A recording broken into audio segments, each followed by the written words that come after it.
que tan atinadamente mencionas de la diáspora en muchas partes de Oriente, del centro, de Asia inclusive, y de Europa, básicamente.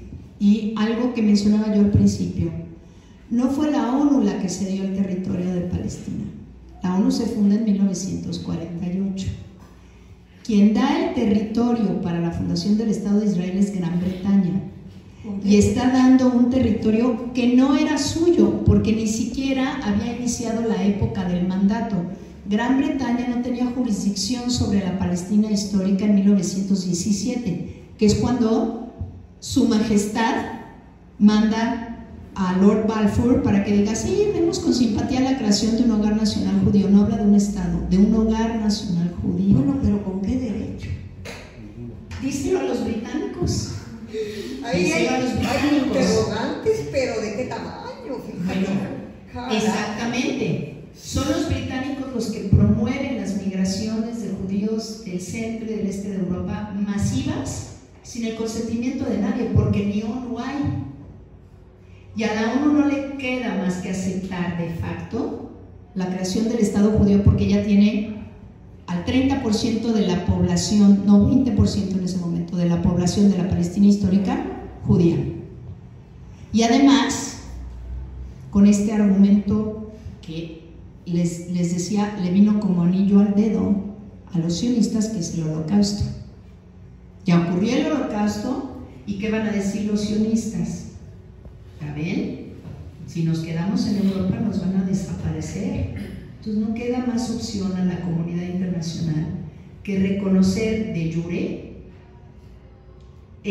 la existencia, la fundación de un Estado que ya existía de facto, que es el Estado de Israel. Bueno, ¿cómo surgieron estos sionistas?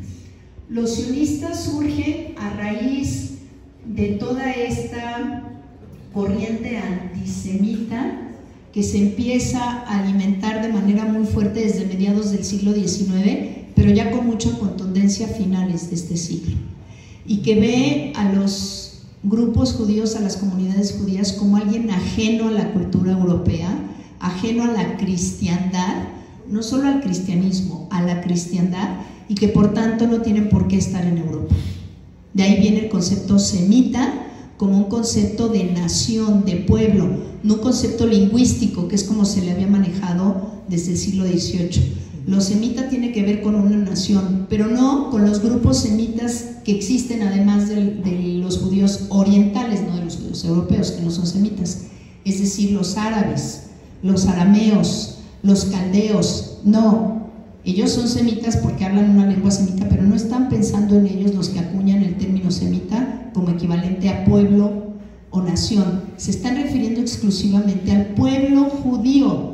Es la cristiandad la que inventa el concepto de pueblo judío para referirse a las comunidades de judíos europeos de origen házaro, no semita, y empiezan a acelerarse las matanzas, la persecución, las agresiones contra los judíos de los guetos, pero lo que va a impulsar de manera definitiva el surgimiento del sionismo, que se llama sionismo porque Sión es la colina donde está sentado el muro de los lamentos, y dentro de la tradición judía es también sinónimo de Jerusalén, la capital espiritual del judaísmo.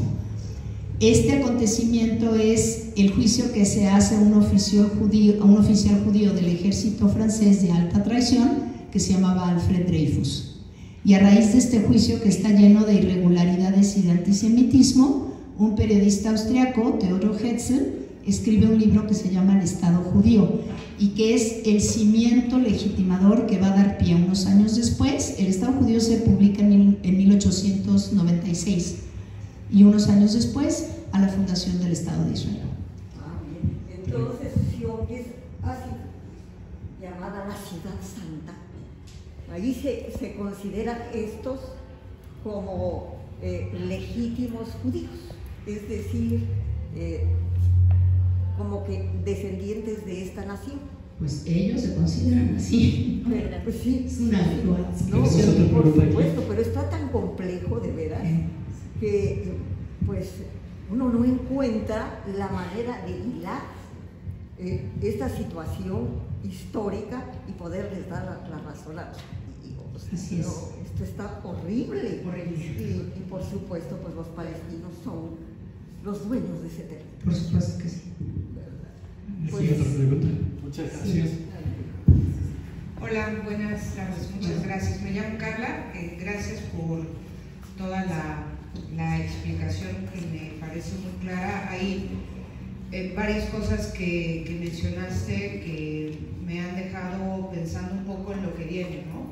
Y con todo este desarrollo histórico, me preguntaba cuál es la forma en la que va a seguir caminando, puede seguir escalando esta situación. O sea, he estado